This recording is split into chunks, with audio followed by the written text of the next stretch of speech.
Iran যুদ্ধে টালমাটাল বিশ্ব পরিস্থিতি। তেহরানের এই সংঘাতে জ্বলছে গোটা মধ্যপ্রাচ্য, দ্রুতই ছড়িয়ে পড়তে যাচ্ছে সারা বিশ্বে। আর এই যুদ্ধের আঁচ থেকে রেহাই পাচ্ছে না বাংলাদেশও। বিস্তারিত আরিফ হাসানের প্রতিবেদনে। মধ্যপ্রাচ্যে ইরানকে ঘিরে ক্রমবর্ধমান সামরিক উত্তেজনা এখন আর শুধু আঞ্চলিক সংকটে সীমাবদ্ধ নেই। এটি ধীরে ধীরে বৈশ্বিক অর্থনীতি, জ্বালানি সরবরাহ ও ভূরাজনৈতিক ভারসাম্যের উপর বড় প্রভাব ফেলতে শুরু করেছে। যুক্তরাষ্ট্র ও ইসরায়েলের বিরুদ্ধে প্রতিশোধের আগুনে জ্বলে উঠেছে তেহরান। গোটা মধ্যপ্রাচ্যকে যুদ্ধের মুখোমুখি দাঁড় করিয়েছে দেশটি।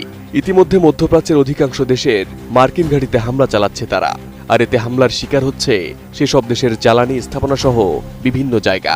অর্থনীতিবিদরা বলছেন, এই সংঘাত দীর্ঘায়িত হলে তার প্রত্যক্ষ ও পরোক্ষ অভিঘাত থেকে দূরে থাকতে পারবে না দক্ষিণ এশিয়ার আমদানি নির্ভর অর্থনীতির দেশ বাংলাদেশও। কারণ যুদ্ধক্ষেত্র হাজার মাইল দূরে হলেও বৈশ্বিক বাজারের সঙ্গে গভীরভাবে যুক্ত থাকার কারণে এর ধাক্কা এসে পড়বে দেশের জ্বালানি, বাণিজ্য, মুদ্রা ও শিল্প খাতে। নোভা এলইডি টিভি, ঝকঝকে ছবি, নিখুঁত শব্দ, 5 বছরের ওয়ারেন্টি। নোভা মানি সঠিক মান, নিশ্চিত সেবা।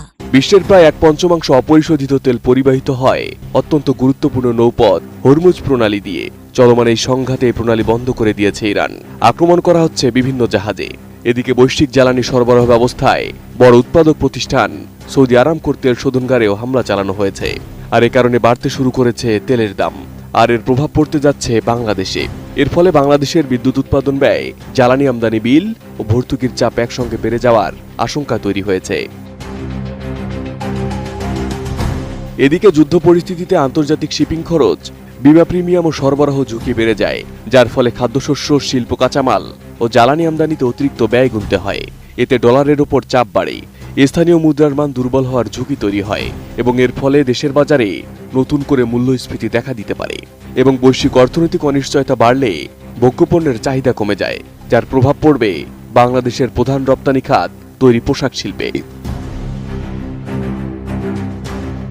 মধ্যপ্রাচ্য বাংলাদেশের শ্রমবাজার ও রেমিটেন্স প্রবাহের অন্যতম প্রধান উৎস।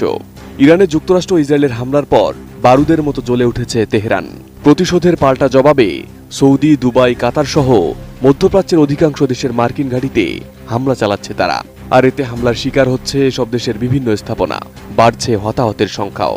ইরানের হামলায় মধ্যপ্রাচ্যের এসব দেশে এখন পর্যন্ত যারা প্রাণ হারিয়েছেন তাদের মধ্যে 2 জন বাংলাদেশীও রয়েছেন। আহত হয়েছে আরও কয়েকজন।